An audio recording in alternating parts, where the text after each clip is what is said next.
قرآن کریم په آیتونو کې چې سوچ او فکر وکي یو 15 قسمه خلک دي چې هغه ته الله تعالی کم عقل ویل د قرآن په جبه کې هغه ته ویل شوی دی کم عقل او احمقان وتویل شوی په دې کې اولنې قسم چې هغه ته الله تعالی سفها او سفیه او کم عقل ویل نو دا هغه خلک دي چې د الله په احکاماتو باندې اعتراضونه کوي د الله په احکاماتو باندې چې کوم خلکو ته الله کم عقل ویل دی نو دا هغه خلکو چې د الله تعالی په دې حکم اعتراض کوي چیرې مخکې قبله بیت المقدس او وس قبله چې دینو حرم شریف شو کعبه شولا دا ولی بدل شو الله تعالی فرمایي سيقول السفهاء من الناس ما ولاهم عن قبلتهم التي كانوا عليها الله تعالی فرمایي کم عقل خلق بدا اعتراض کوي چې مخکې هغه قبله ته موږ کول وس دې قبله ته موږ وکړو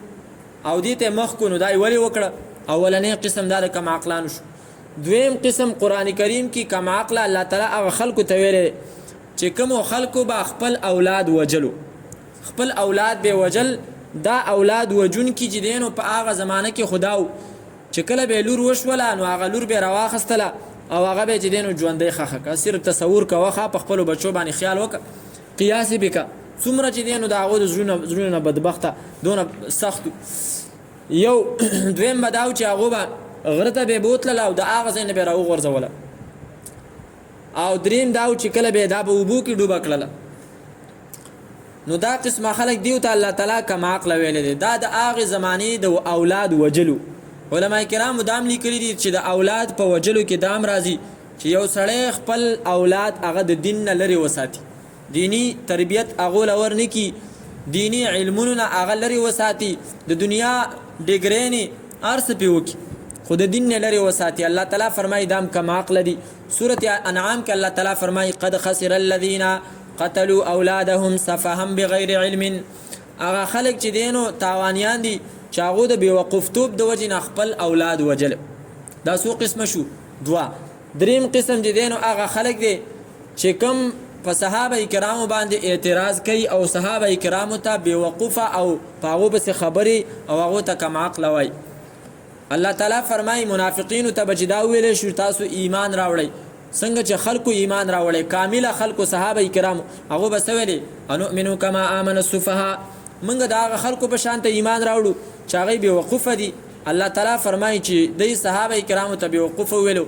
الله تعالی فرمای الا د سر پاره دي خبرداري د پاره تنبيه د پاره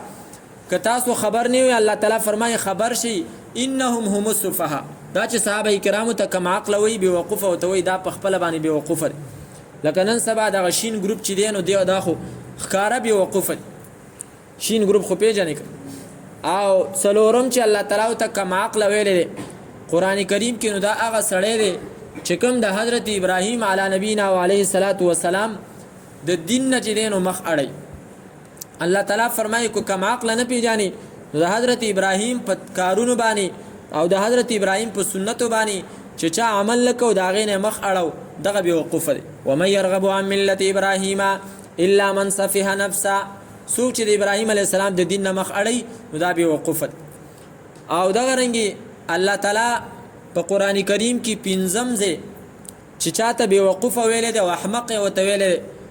نو دا دوه قسمه کسان دي یو ماشومان چې هغه خپل مال ضایع کوي او دریم هغه زنانه چې کومه زنانه د خپل خاون خبره نه مني او مال ضایع کوي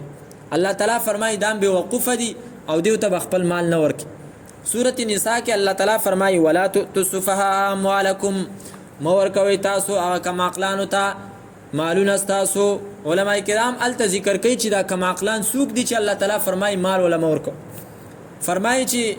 یو دا اولاد هغه ماشومان دي چې هغه مال بربادي او دویم پدې کې هغه زنانه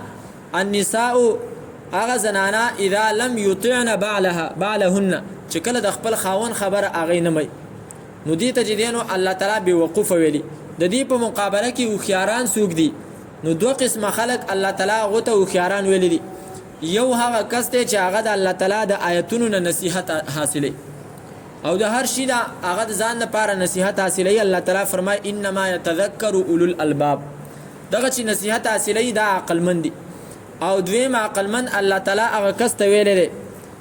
چې هغه قران کریم ته وګ دی ګوره خبرې باندې منګه فخر وکړو چې څو قران کریم ته غوږ دی الله تعالی فرمایي دا که نور او خيار پیژني او کنه پیژني خدا سره او خيار دی. سورۃ زمر کې الله تعالی فرمایي آیات نمبر 18 فرمایي الذين يستمعون القول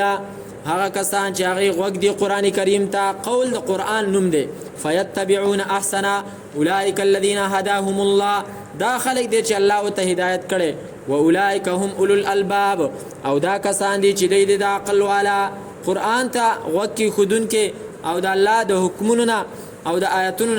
نصیحت حاصلون کې دا عقل من خلق دي.